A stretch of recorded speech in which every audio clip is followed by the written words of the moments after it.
శ్రీ గురుభ్యో నమః. ప్రభు, నీవు ఈ విధముగా గోపికలతో రాసోత్సవమున మునిగి వారిని అమంద రసానందమున ఓలలాడించితివి. ఒకనాడు నీవు గోపకులతో కలిసి అంబికావనముననున్న శివుని మందిరమునకు పోయి అచ్చట శివారాధన చేసి రాత్రివేళ సుఖముగా నిద్రించితివి. అప్పుడు ఒక భయంకరమైన కొండ చిలువ నందగోపుని మృంగసాగెను. ఆపన్న రక్షక, అప్పుడు గోపకులు మండుచిన్న కర్రలతో దానిని గట్టిగా కొట్టసాగిరి. అయినను ఆ కొండ చిలువ నందగోపుని వదిలిపెట్టలేదు. అప్పుడు గోపకులందరూ నందగోపుని రక్షింపమని నీ పాదములపై పడిరి. వెంటనే నీవు ఆ కొండ చిలువను నీ పాదముచే స్పృశింపగా ఆ సర్పము తన మునిపటి విద్యాధర రూపమును పొంది విరాజిల్లెను. ప్రభు, సుదర్శన చక్రమును ధరించి స్వామి, నేను సుదర్శనుడను, విద్యాధరుడను. ఒకప్పుడు అంగిరసుడు మొదలైన మహర్షులను అవమానించి వారి శాప ఫలితముగా ఈ కొండ చిలువ రూపమున ఇక్కడ నివసించండిని.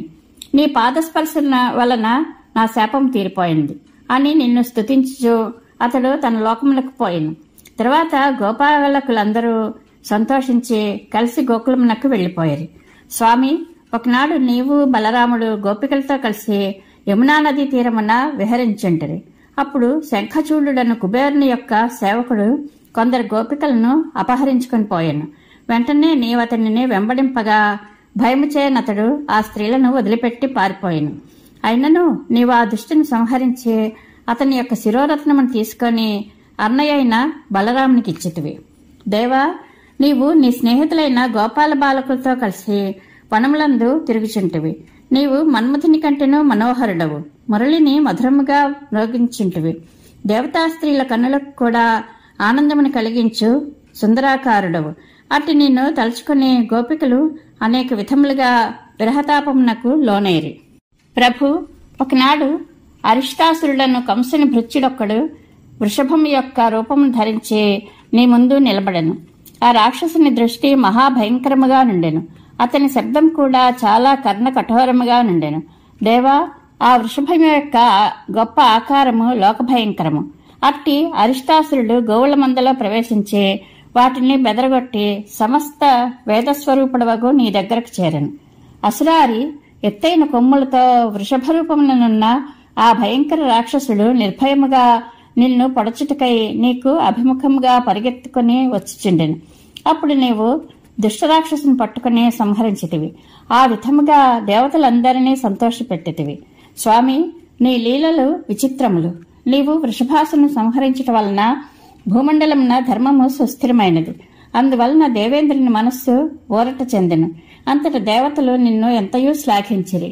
దేవా, నీవు అరిష్టాసుర సంహారం చేయగా చూచిన గోపాల బాలకులు నవ్వుచూ వ్యంగ్యముగా తాము రక్షించిన ఎద్దులతో ఇట్లంది, ఈ శ్రీకృష్ణుడు వృషభ సంహారం చేయును.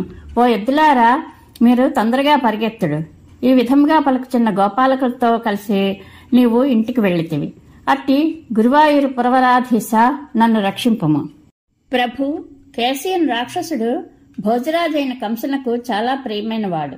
అతడు తనకు నిర్దేశించిన కార్యములన్నింటినీ చక్కగా చేయుచుండెను. ఆ రాక్షసుడు నిన్ను సముద్రజాతి అయిన లక్ష్మీ నిలయడవని తలచి తాను కూడా సముద్రజాతమైన అశ్వరూపమును ధరించి నీ దగ్గరకు వచ్చాను.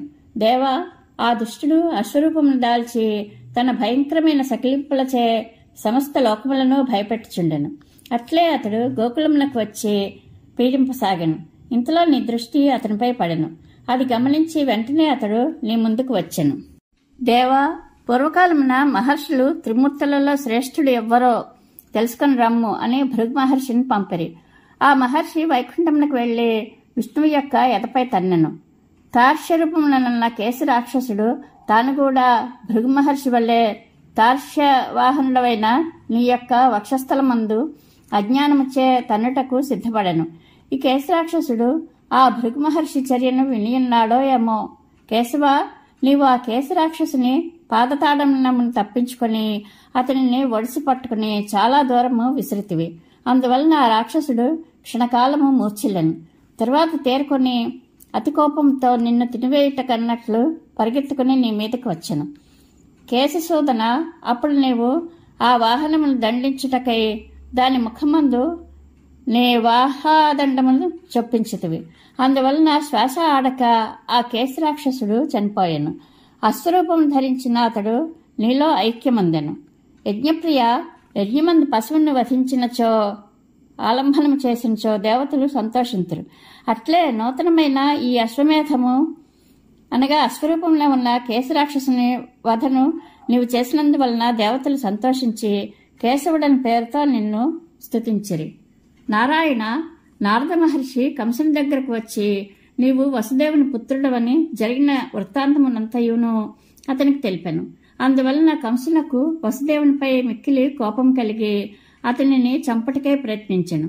అప్పుడు నారద మహర్షి తన మంచి మాటలచే అతనిని వారించెను. అట్లే కేశరాక్షసుని నీవు చంపిన తర్వాత నారద మహర్షి నీ దగ్గరకు వచ్చి నిన్ను స్తుతించెను.